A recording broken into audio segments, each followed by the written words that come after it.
Bueno, hemos visto al cristianismo o la iglesia primitiva dentro del Imperio Romano. Yo le sería bastante injusto si le mostraría el cristianismo solo allí.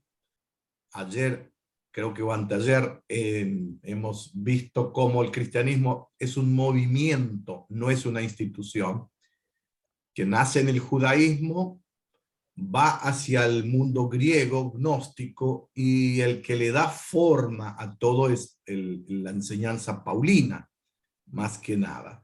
Pero podemos encontrar, uno se pregunta, y más allá del imperio, ¿qué hubo?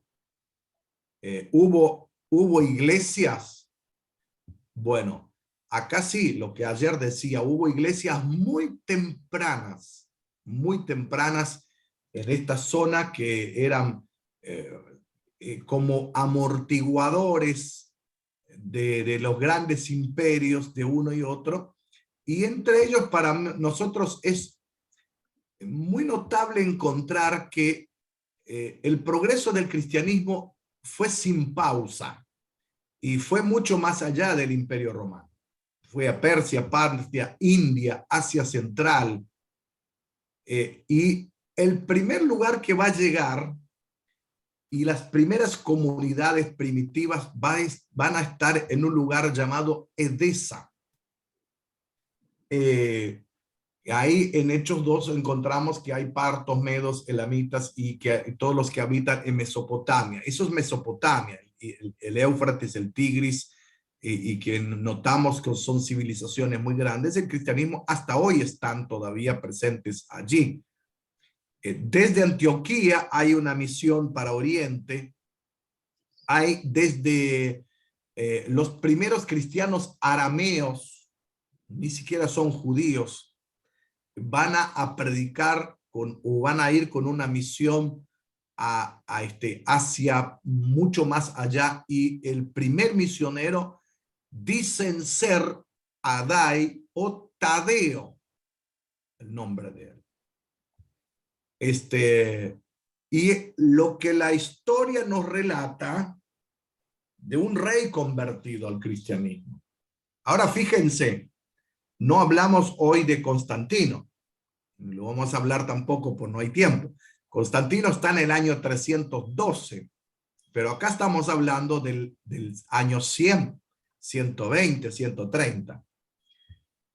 Y hay un pequeño reino chiquito, independiente, llamado, hoy para nosotros lo llamamos Siria, algunos llaman cristianismo asirio, que aparece en la historia. Un rey hasta ahora está ahí, que reinó entre 4 y 7 antes de Cristo, y después volvió a reinar 13 hasta el 40 después de Cristo. Era de origen nabateo, de lo que es hoy Petra, Jordania, siempre llamado por Tácito el rey de los árabes. Bueno, hay un historiador armenio, Moisés, que dice que existía un rey llamado Abgaro V, que la esposa de él ayudó. ¿Ustedes recuerdan la hambruna que había en Hechos, que predijo Agabo? La señora trató de ayudar no solamente a los egipcios, sino también trató de ayudar a algunos cristianos en Israel, en este caso. La primera esposa de Abgar fue a Jerusalén en tiempo de Claudio, y durante la hambruna de Agabo había predicho con todos los tesoros. Ella compró en Egipto una gran cantidad de grano y distribuyó entre los pobres. Y es un hecho que Flavio Josefo, un gran historiador, lo dice. Y la tumba de Helena es una verdaderamente notable, todavía se ve enfrente a la puerta de Jerusalén. Bueno, eso es más adelante. Otro historiador, nuestro historiador Abgar, nuestro historiador Eusebio de Cesarea, habla de una posible carta de Abgar a Jesús. Bueno, el problema más grande vamos a encontrar enseguida en este caso. ¿Cuál es el tema de la carta? Hay una supuesta carta que está en los libros apócrifos. Como teología no nos sirve, pero como historia sí nos va a servir. ¿Qué? Esa carta escribe a Jesús, Abgar, rey de Edesa, a Jesús el Salvador, que se ha manifestado en Jerusalén. He oído hablar de tus curaciones que has hecho sin usar hierbas ni otros remedios ordinarios, y que se devuelves la vista a los ciegos y que haces andar a los cojos, que limpias la lepra y que arrojas los demonios inmundos y que curas enfermedades más crónicas y que resucitas los muertos. Y oyendo tales cosas he persuadido de que tú eres Dios, oh Hijo de Dios, y que estás en la tierra con el fin de realizar esas maravillas. Por eso te escribo para suplicarte que vengas a mí y que me cures de mi enfermedad y que me atormenta. He oído decir que los judíos murmuran de ti y que te preparan celadas. Yo poseo una ciudad que es pequeña pero honesta y que bastará para los dos. Bueno, esto es una carta de ida. Se dice que Jesús le contesta, no Jesús, sino uno de sus discípulos, dice: bienaventurado seas, Abgar, que crees en mí sin haberme conocido, porque de mí está escrito, los que vean no creerán en él, a fin de los que no lo puedan creer y ser bienaventurados. En cuanto al ruego que me haces de ir hacia ti, es preciso que yo cumpla todo aquí, todas las cosas para las cuales he sido encomendado, y que después de haberlas cumplido vuelva a aquel que me envió. Y cuando yo he vuelto a él, te mandaré a uno de mis discípulos para que te cure de tu dolencia, para que comunique a ti y a los tuyos el camino de las bienaventuranzas. Bueno, es muy romántica esa carta y es muy linda. No sé si ustedes la vieron, la escucharon algún día. No. Lo que pasa, ¿cuál es el problema de esta carta? El problema no es que hubo o no un Abgar. Sí que hubo un Abgar. Y que si Jesús habló con él, no lo podemos afirmar. Lo que sí, todas las comunidades pequeñas, esto estamos hablando del siglo II, todavía en el Imperio Romano los cristianos están perseguidos, acá no. Todos ellos querían tener un contacto con el original. ¿Quién es el original? Jesús. Jesús. Todos lo mismo. Esto va a pasar con los armenios. Esto va a pasar con los etíopes. Esto va a pasar con los persas. Esto van a pasar con los indios. Y tan temprano, antes del siglo IV, todos estos lugares que yo le estoy mencionando, hubo cristianos. Ahora, ¿de otro color? Sí. ¿Creyeron a su manera? Sí, pero eran cristianos. Hasta hoy hay cristianos ahí. Pocos, pero hay. Ahora, les resuelvo el problema antes que se nos vaya el tiempo. El problema no es la carta en sí. El problema más grande, acá está la carta, el manuscrito. Ese manuscrito está en 3 lugares. Uno en Inglaterra, creo que hay uno en el Vaticano, y este es una copia que estaba en Siria. No se sabe si está por la guerra que hubo, que rompieron todo ahí. Eso es una pequeña copia de no existe mucho de esto. El problema más grande que Abgar IV, que estábamos hablando, a veces se confunde con el Abgar VIII o noveno que existió y era rey entre 179 y 186. Pero Abgar IV era contemporáneo de Jesús. Y la leyenda y la conexión con la vida de Jesús no es importante para nosotros, pero el valor principal para nosotros es notificar que hay cristianos en el siglo I en esta región. Y no solamente que hay cristianos, es el primer templo que recuerda la historia, está ahí. Ayer le mostré unos relieves y también el primer idioma sirio traducido, o los evangelios del griego al sirio, los primeros monjes aparecen ahí y es un gran centro literario con grandes personalidades que vamos a ver enseguida, para ver, al menos en este caso, ¿no? Primero, la contribución de personajes interesantes de esa iglesia primitiva ahí. El ciclo de Tomás, obras ligadas a Tomás el incrédulo, el discípulo de Jesús.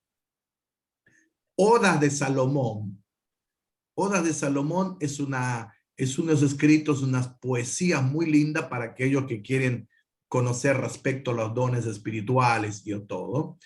El Evangelio de Verdad o Canto de la Perla, que es una poesía que surge ahí. Tasiano habla de Diatesarón, una armonía de los evangelios.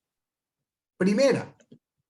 Y más que nada, Bardesanes. Bardesanes. Acá les quiero contar algo muy interesante de Bardesanes. ¿Quién es Bardesanes?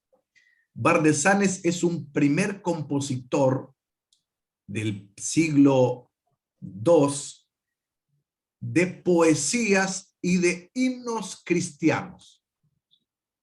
Es el primer himnólogo cristiano, porque hasta ahí en el Imperio Romano nosotros tenemos los cantos que se cantan, son cantos de los salmos hebreos. Utilizan la Biblia hebrea. Acá no. Acá ya empiezan a incluir palabras cristianas. Les cuento que, bueno, les tengo que mandar la foto.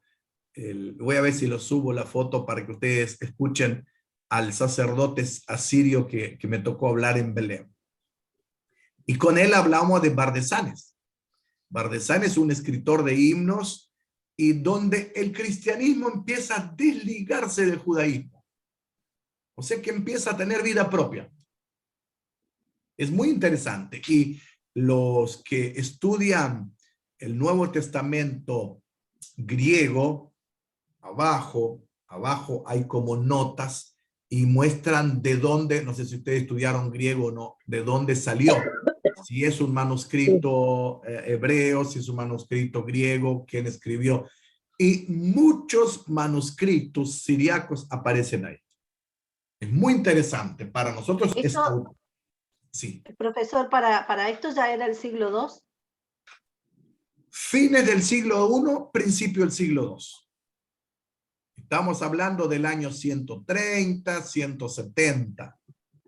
Ahora, el problema de la conexión del rey, que era un rey cristiano y convertido al cristianismo, de la conexión de, acá se cruza el Abgar IV con el Abgar VIII. Pero nosotros no tenemos muchos problemas con eso. El tema es, ¿cuál es el problema? Este cruce, ellos quieren traer que cambiar el Abgar o el nombre de su Abgar para que esté en tiempos de Cristo. Lo mismo va a ocurrir con los armenios, que ellos van a decir que cuando llegaron a ver a Jesús, unos griegos, eran ellos, porque todos quieren estar cerca del original. Nadie quiere estar afuera. Nosotros también queremos estar cerca del original. Queremos estar cerca del original de los judíos, de los hebreos. Nos comimos la historia del Antiguo Testamento. Saben bien, somos injertados. La palabra injertar es un poco diferente a la que nosotros pensamos.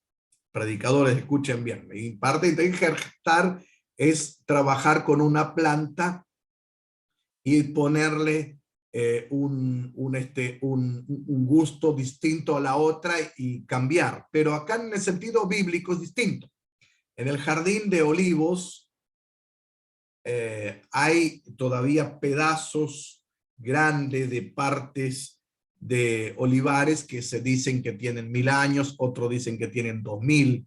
El tema del olivar que no tiene los anillos para botánicamente calcular qué edad tienen. Pero en la fruta o la semilla de cada uno de los años que produce el olivar cae y nace otra fruta. Entonces nosotros nacemos del retoño de Abraham. Pero la historia es historia hebrea. Pero nosotros queremos estar cerca de la historia hebrea, de Dios, del Shekinah, de Moisés, etcétera, etcétera. Bueno, lo mismo le ocurrió a esta gente. Pero ¿qué nos marca? Nos marca que ellos tan temprano como el siglo II, tuvieron pensadores cristianos, poetas, compositores, himnólogos, himnos cristianos, y aún más tenían a un rey cristiano, porque el rey se convirtió. Y acá vamos a ver algunos documentos que nos muestran que sí, que hubo un rey convertido. Esta foto le saqué cerca de Antioquía, no más allá, cerca de la frontera de Irak, en la escondida. Miren que van a ver con unos guantes tirados. Dije, esto no se me va a escapar. Estaban arreglando un piso y cuando veo es una pintura de esa época. Aunque estaban los kurdos atrás mío, los robé esa foto. Saqué y me dije, eso voy a traer a mis alumnos. Y encontramos de esa época estos personajes. Ahora, acá es muy interesante. En el año 201 había una inundación enorme y dice que el rey Abgar se paró en la torre llamado Torre Persa y observó las aguas de la luz de las antorchas. Las aguas rompían contra la muralla occidental de la ciudad y entraban en la ciudad, derribaban el grande y hermoso palacio del rey, y las aguas destrozaban el templo de la iglesia de los ¿qué? Cristianos. Esto significa que al lado del palacio del rey, él donó mismo un lugar para el culto cristiano. Fíjense, ya sea Abgar cual sea, no nos interesa. Pero encontramos antes del año 200 cristianos, iglesias cristianas y cultos cristianos. Siendo que en el Imperio Romano, que a nosotros nos enseñaron tanto tiempo, nos llenaron la cabeza que había persecuciones, sí, dentro del Imperio Romano, ahí no. Y que el primer templo lo construye Constantino a su mamá, Helena, y etcétera, etcétera, porque era una cristiana, etcétera, etcétera. Acá tenemos mucho antes todo. La riqueza más grande cristiana está ahí. Lástima que últimamente los sirios y los rusos y la ISIS bombardearon todo. Lo rompieron todo. No hay nada. Yo me enojaba muchísimo con los alemanes que ellos construyeron un museo. Cuando vayan a Alemania, si alguno de ustedes puede llegar a ir, vayan al Museo de Berlín. El Museo de Berlín no es un museo hecho dentro de un edificio. Trajeron completo, hicieron un museo, un techo arriba. Y ahí hay de todo. Cuando caminamos por Grecia y digo, esto está en Berlín. esto está en tal lugar, y a veces me enojo, digo, ¿cómo puede ser que estén ahí? Bueno, gracias a eso está. Últimamente gracias a Israel, que tiene mucha inversión, los ingleses invirtieron mucho, los americanos también, pero muchos los alemanes han dejado historia muy fuerte y grande, y uno ve los carteles, o la UNESCO, en la parte turca no es tan fácil encontrar. Ahora, este es un caso, le muestro otro caso más para ustedes. Acá hay otro caso más que ustedes van a ver. A ver si... el otro caso es en Armenia. Armenia está acá parecido a Siria, un poco más tarde, ya estamos hablando del siglo III casi, el siglo IV casi. Acá el que va a traer el evangelio es un tal Gregorio Iluminador.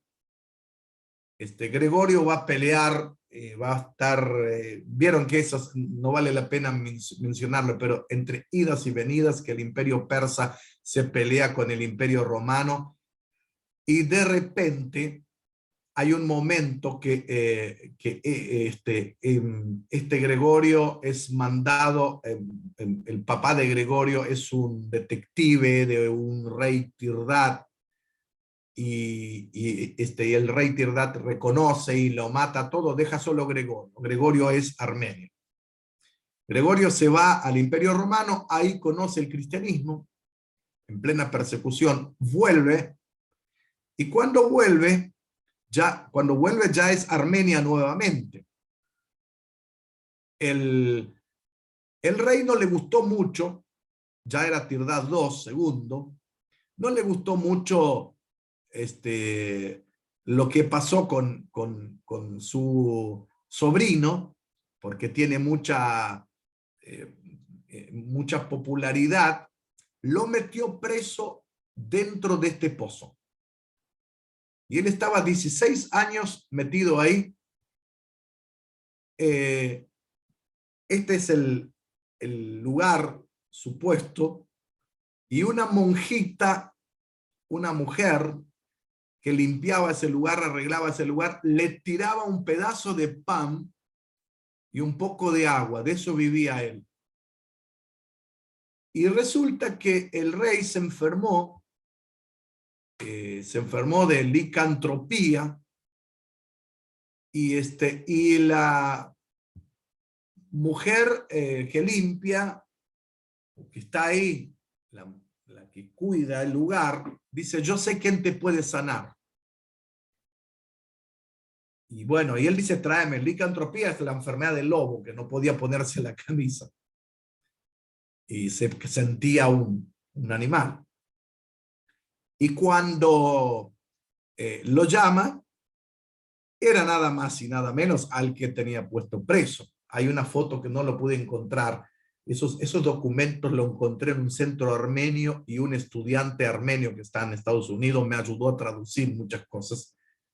Con una barba enorme, salió, y bueno, dicen que oró por el rey, y el rey se convierte al cristianismo. Se convierte al cristianismo y empieza como el cristianismo en Armenia, ahí se pelean quién es primero, si es Etiopía o Armenia cristiana. Armenia no solamente se convierte el rey, se convierte toda la nación. Y vieron que estas fotos que estoy poniendo acá son templos todos del siglo IV, antes todavía de Constantino. Bueno, muchos de ellos están rotos porque Turquía los remolió, Persia también, en este caso. Pero muchos templos paganos se convierten en cristianos, los sacerdotes se convierten del paganismo al cristianismo, la fe tomó profundas raíces, se realizaron traducciones de la Biblia, se inventó un idioma más adelante, y se tradujo la Biblia del siriaco o el Nuevo Testamento del siriaco al idioma armenio. Ellos solamente aceptaron el credo niceno, no quieren saber nada con el otro tipo de cristianismo, ¿no? Encontré un artículo llamado Agatangelos, no Tatangelos, Agatangelos, que describe cómo era el cristianismo ahí. Dice: Tirdad, el rey que se convierte, dio órdenes de reunir a los niños armenios de distintas provincias en diferentes localidades de los confines de Armenia para instruirlos en las artes literarias, y ordenó también el nombramiento de fieles maestros para esos niños. Además, ordenó que se reunieran los hijos de los sacerdotes paganos e infieles en lugares adecuados en grupos, y costeó la educación de todos con sus subsidios reales. El plan era separarlos en los grupos mayores, un grupo que estudiara el idioma griego y el otro la literatura siriaca. Y de una vez, en un periodo muy breve, las secciones del país en que la gente era inculta, holgazana, brutal, todos se convirtieron en conocedores de los profetas, eruditos de los apóstoles y herederos del evangelio, y no eran del todo ignorantes de todos los mandamientos de Dios. Y comienza a cambiar una nación entera, pequeñas naciones chiquitas. ¿Vieron qué cosas cambian? La educación, cambia el evangelio, cambia toda una nación. Ahora, Tendríamos fíjense que que avisarle a los políticos, ¿no? Que esa sería un buen paso a la solución. Que la gente no bueno, sea más ignorante, que estudien, que trabajen. exactamente, lo que le dijo Projanov a Lenin: te prometo hacer una revolución de amor y de instruir a tu pueblo, y vamos a ver qué nación vas a tener. Y Lenin y Stalin eligieron lo que eligieron. Y los nuestros eligen también. Entonces, esta es una cosa muy importante.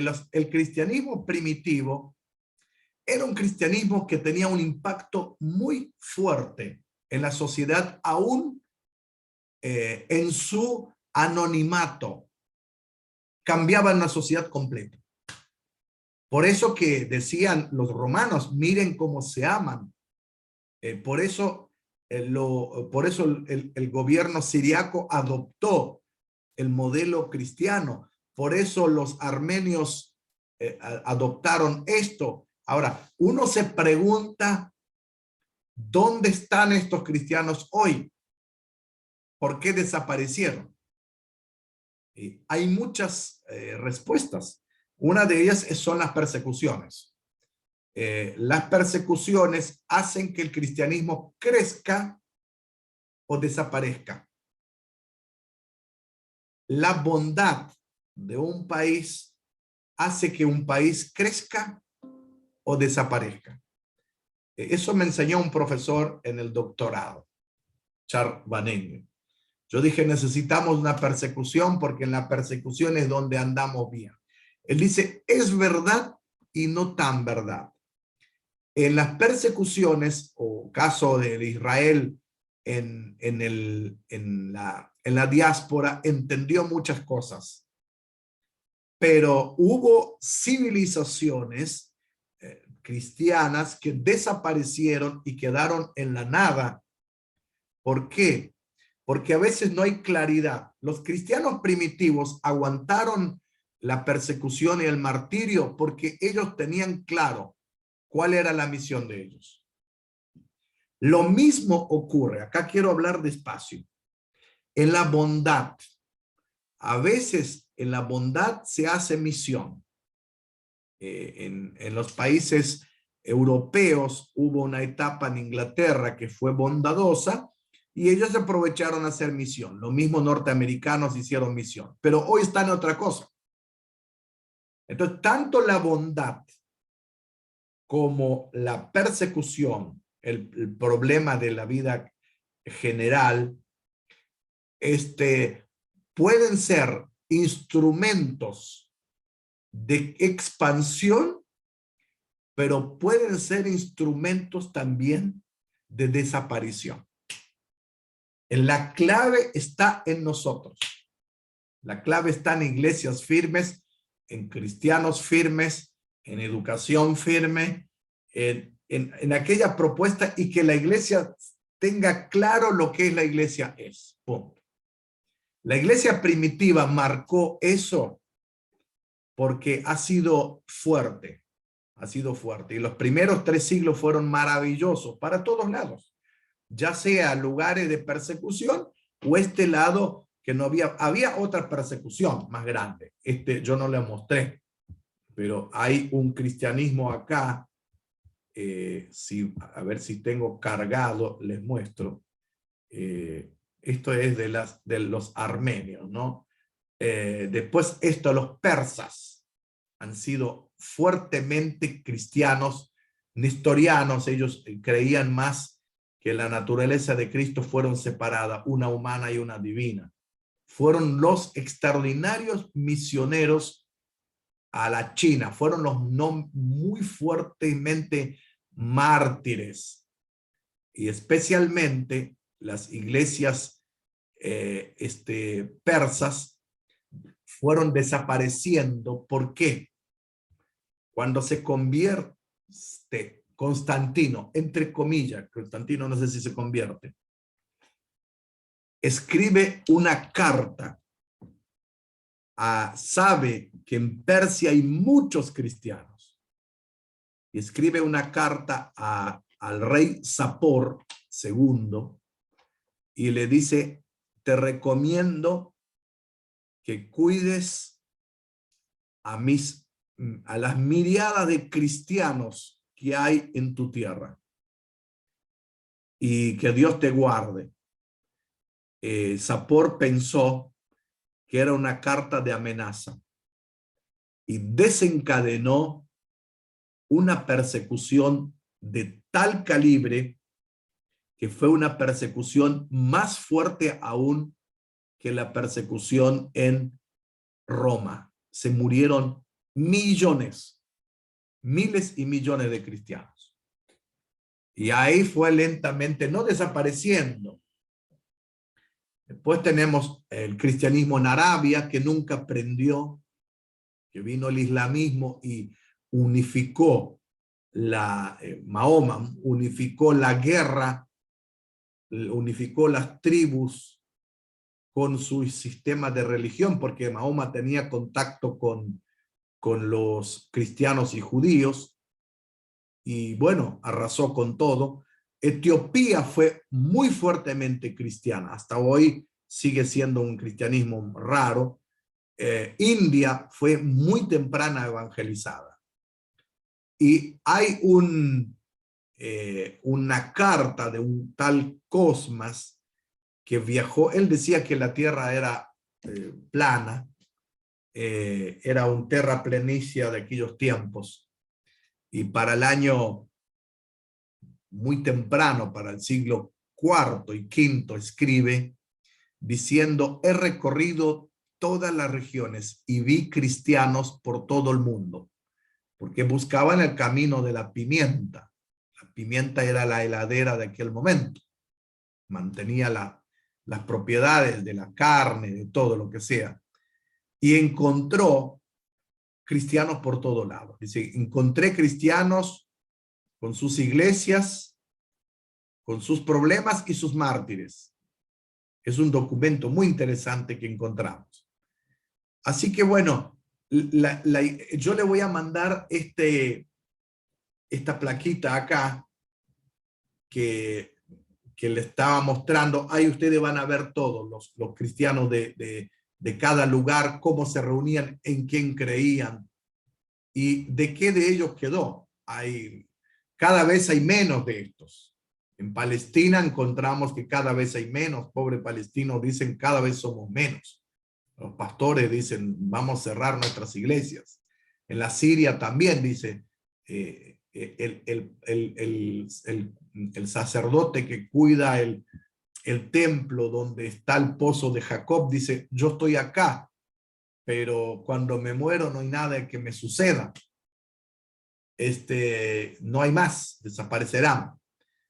Bueno, en Israel no es tan fácil la evangelización. Nosotros como cristianos dejamos mucho que desear en nuestra manera de ser. El mundo nos ve a nosotros como cristianos modernos, o ve cristianos con las cruzadas, que ustedes saben que son, o nos ve con las banderas modernas que somos alineados con Estados Unidos o con Europa, individualistas, modernos, y no nos ve como la iglesia primitiva, que era un movimiento de abajo, de base, y que no era otra cosa que sal, luz, levadura y todo lo que Jesús mostraba, ¿no? Y que era como el apóstol Pablo dijo, he llenado en todo lugar, desde Ilírico hasta, no sé si llegó a España o Roma, y esta gente anónima, espero que pronto salga este libro, estoy escribiendo, el título ya está, que se llamará la historia de la iglesia, o historia del cristianismo, o la historia desde la periferia, donde incluye los anónimos, donde incluye la gente que nunca nadie escribió de ellos. Ellos fueron los portavoces del evangelio. Nosotros estudiamos la gran historia, la de papas, antipapas, ejército contra ejército, etcétera, etcétera. Esto no es el cristianismo. La historia del cristianismo fue desde aquellos lugares que muchos de ellos entregaron su vida por presentar el evangelio. Así que bueno, voy a dejar de grabar para que... ahí está.